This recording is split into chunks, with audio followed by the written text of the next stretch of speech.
আজ থেকে জুলাই স্মৃতি জাদুঘর সকলের জন্য উন্মুক্ত করে দেওয়া হয়েছে।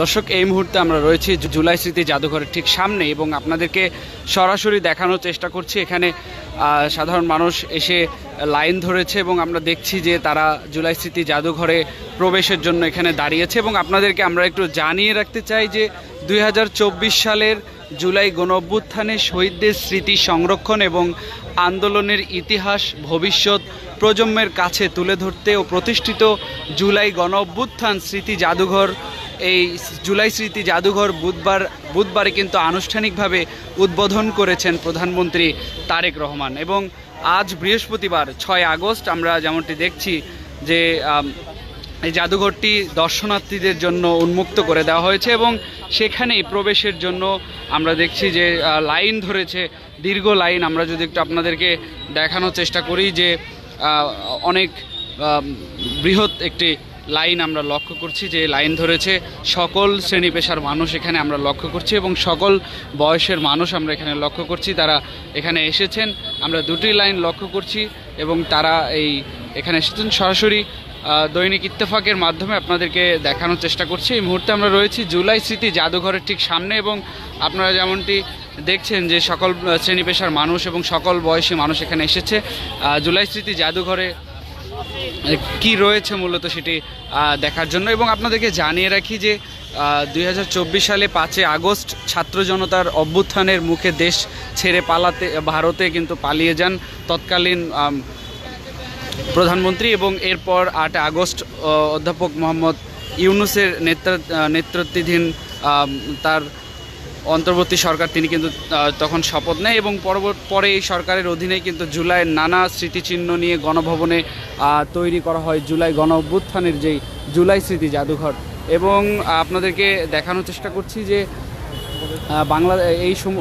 এই মুহূর্তে জুলাই স্মৃতি জাদুঘরের সামনে যে লম্বা লাইন ধরে সাধারণ মানুষ দাঁড়িয়ে রয়েছে, তারা মূলত এই জুলাই স্মৃতি জাদুঘরে কি রয়েছে মূলত সেটি দেখার জন্য। এবং আমরা আপনাদেরকে যেমনটি জানাচ্ছিলাম যে গতকাল এটি উদ্বোধন করেছেন প্রধানমন্ত্রী তারেক রহমান। আমরা একটু সাধারণ মানুষের সাথে কথা বলবো এবং জানার চেষ্টা করব যে কোথায় থেকে এসেছেন।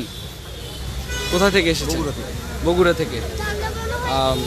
এই যে লম্বা লাইন, আসলে কেন এসেছেন এবং কি দেখতে চান ভিতরে, কি জানতে চান?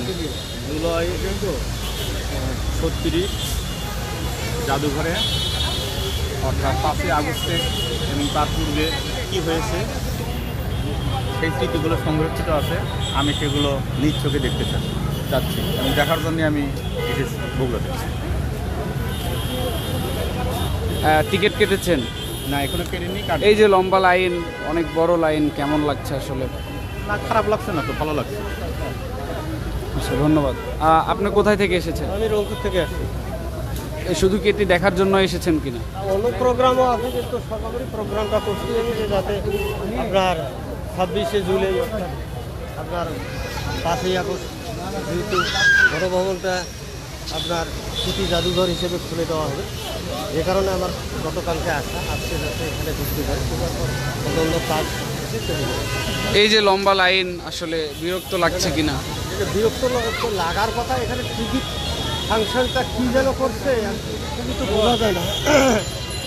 তবে এটা আপনার চিড়িয়াখানা অন্য জায়গার মতো টিকিট করলে ভালো হতো, সবাই দ্রুত টিকিট পাইতো এবং দ্রুত প্রবেশ করতে পারত। দর্শক, আমরা কথা বলছিলাম এখানে যারা দর্শনার্থী রয়েছে, দর্শনার্থীদের সঙ্গে তারা যেমনটি জানাচ্ছিলেন যে দূর দূরান্ত থেকে অনেকে এসেছেন এই জুলাই গণঅভ্যুত্থানের সময়কার যেই মাইলফলক এবং স্মৃতি সংরক্ষণ করা রয়েছে সেগুলো দেখার জন্য। আমরা আপনাদেরকে দেখানোর চেষ্টা করছি। এখানে দীর্ঘ লাইন ধরে দাঁড়িয়ে রয়েছে দর্শনার্থীরা এবং দর্শনার্থীরা বিভিন্ন দূর দূরান্ত থেকে এসেছে এবং সকল বয়সী এবং সকল শ্রেণী পেশার মানুষ আমরা লক্ষ্য করছি এই জুলাই স্মৃতি জাদুঘরে। তারা এসেছে যে এখানে কি রয়েছে এবং স্মৃতি সংরক্ষণ করা রয়েছে সেটি তারা দেখার জন্য। আমরা দেখছি এখানে দীর্ঘ লাইন ধরে জুলাই স্মৃতি জাদুঘরের সামনে তারা অবস্থান করছে এবং এখানে তারা লাইন ধরে দাঁড়িয়ে আছে এবং দীর্ঘ লাইন হলেও তাদের মধ্যে ক্লান্তিবোধ কাজ করছে না। তারা জানাচ্ছিলেন যে তারা ভিতরে তারা যাবেন এবং এটি দেখবেন। এবং আপনাদেরকে জানিয়ে রাখি, জাদুঘরে দর্শনার্থীদের সুশৃঙ্খলভাবে প্রবেশ নিশ্চিত করতে কিন্তু আমরা যেমনটি জানতে পেরেছি যে সমসাময়িক ভিত্তিক অনলাইন স্লট বুকিং ব্যবস্থাও কিন্তু চালু করা হয়েছে,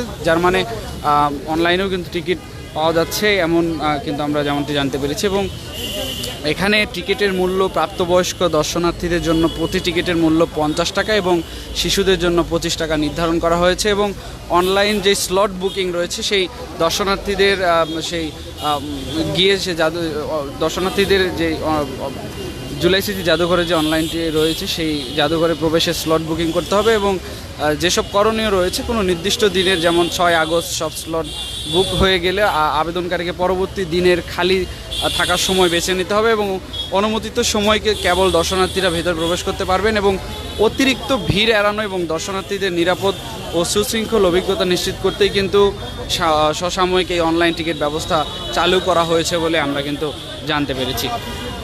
দর্শক, এই ছিল এখনকার আমার কাছে সর্বশেষ জুলাই স্মৃতি জাদুঘরের সামনে থেকে আপনাদেরকে সরাসরি যুক্ত করেছিলাম। পরবর্তী আপডেট পেতে অবশ্যই দৈনিক ইত্তেফাকের সঙ্গেই থাকবেন। সবাইকে ধন্যবাদ জানিয়ে শেষ করছি।